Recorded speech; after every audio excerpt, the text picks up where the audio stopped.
and welcome to Lard Island. It's been a couple of months since we produced our videos giving an overview of Chain of Command and how the game plays, and we've had a huge amount of feedback, and thanks for that. It's by you telling us what you like and what you don't like that we can improve this series of short films and videos, giving you more information about how the rules work and any background information you're looking for. Now, one of the most common questions that we've been asked has been about how we put together our forces before the start of the game. Well, there are two answers to that. Chain of Command will always allow you to put together forces based on real actions, taking real orders of battle and transferring them onto the tabletop. Now that's something that's true of course for any set of Wargames rules. As an alternative to that, we've created a system of army lists and support options to allow the gamer to select a force for his games where there's not the luxury of time to put together a historical scenario. This will allow pick-up games on a club night, especially when combined with a scenario generator within the rules. So, how does this work? Chain of Command is a World War II rule set. This means that the forces available to the players will match up with the formations used by real soldiers in the Second World War. At the core of every force will be an infantry platoon. What that platoon is, how it's configured, will depend on what specific unit you select from the army list. In the rules we have army lists for British, Germans, United States and Soviet forces. You'll be able to select from a number of platoon types for each nation. So, I may select British parachute infantry to fight against my opponent's Panzer Grenadiers one week, whereas the next week I could be using American armoured infantry platoon against Osttruppen. Over the coming weeks we'll be producing a whole raft of army lists as free downloads to complement the basic lists in the rules. We want you to be able to get your troops onto the table whether you're in Caen, Cairo or Ekaterinburg, so watch Lard Island News for them. If you fancy, why not drop us a line and let us know which forces you'd like to see at the top of that list. So what's in a platoon? A platoon will follow the unit structure used by that force in reality. Military formations are not a random collection of men assembled on some ad hoc basis. They're organised and equipped in order to reflect the way that they were intended to fight. Indeed, the various styles of organisation are what make each nation individual and different in the way that they operate. Now, typically a platoon will have a headquarters element and a number of sections or squads. Some will have teams dedicated to specific weapons, some will have elements which are there to provide firepower, while other elements are there to do the manoeuvring. This is the way that forces of World War II were organised, and this is the way that our core platoon is organised in Chain of Command. Of course, different platoons are organised in different ways, so that will allow you to select a force which complements your own style of play. What you'll note is that each of the platoons listed has a platoon force rating.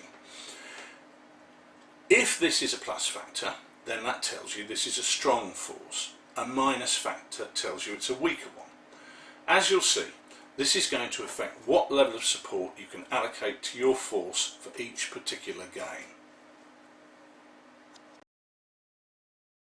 In addition to the platoons listed, we have a number of support lists from which the players may select the units which are going to assist their platoon.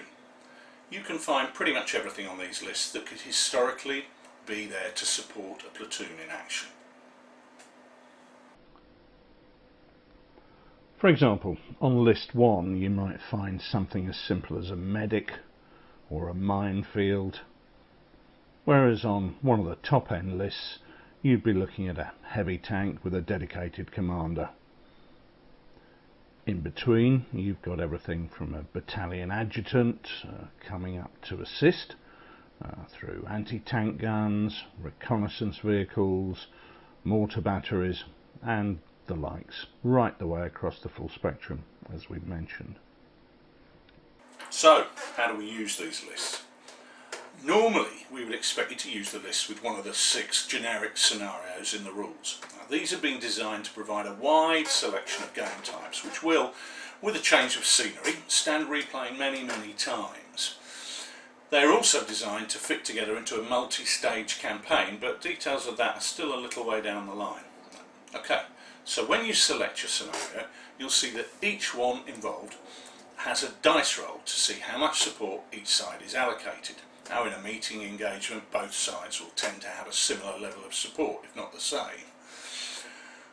In scenarios where one side is attacking and the other defending, the attacker will have more support as he has the tougher job to do. Now let's imagine we've selected an attack and defend scenario. We roll our dice, the attacker rolls a 6, so he can select support from list 6. The defender in this scenario gets half of that support, so he can select from list 3. However, remember those platoon force ratings we talked about? Now this is where we use them. Let's assume the attacker has selected a strong platoon with a rating of +2, whereas the defender has a weaker force with a rating of 0. The net difference there is 2. So the defender can now add 2 levels to the support he can choose from. In this instance that would be list 3 plus the 2 for the difference in force strength, so that's list 5. So what choice does list 5 give us? Well, lots of choice. As I'm British, we'll take that as an example. I could have a Wasp flamethrower, always fun to use, an armoured car, Stuart light tank. How about a recce unit with a couple of carriers? 6-pounder anti-tank gun. That's just a few. But actually list 5 is not all I'm restricted to. I can select supports from any of the lists up to a total of 5. So it may be that I want 5 relatively low powered supports from list 1, or maybe 1 support from list 3 and 1 from list 2, so long as the supports chosen add up to the list total of 5. In this instance, as the defending player, I'm going to take a Piat team from list 2, as my platoon has just 1 Piat, and I'd like to add a bit of punch in case my opponent selects armour. Then from list 3 I'm going to take a universal carrier with a Bren team and a corporal, as I quite like the idea of a fast moving unit in reserve with a bit of firepower to plug any gaps in my line.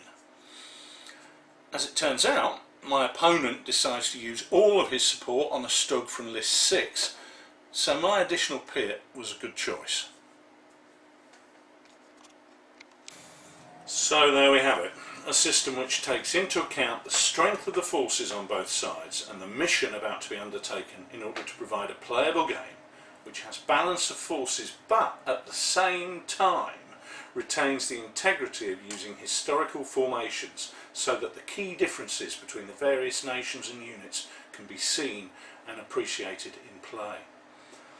This is then combined with a selection of support options which are again reasonable and historically believable for the units we're representing, but still allows the player the enjoyment and pleasure of structuring and selecting a force that he's going to want to game with.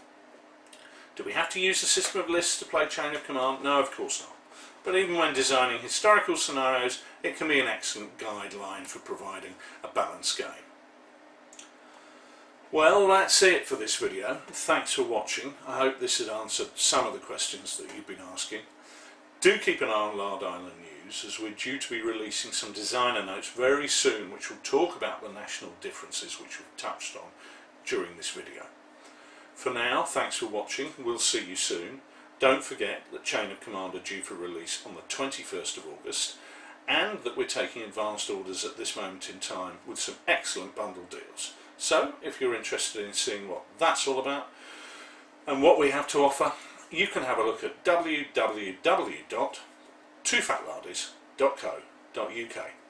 We'll see you there soon.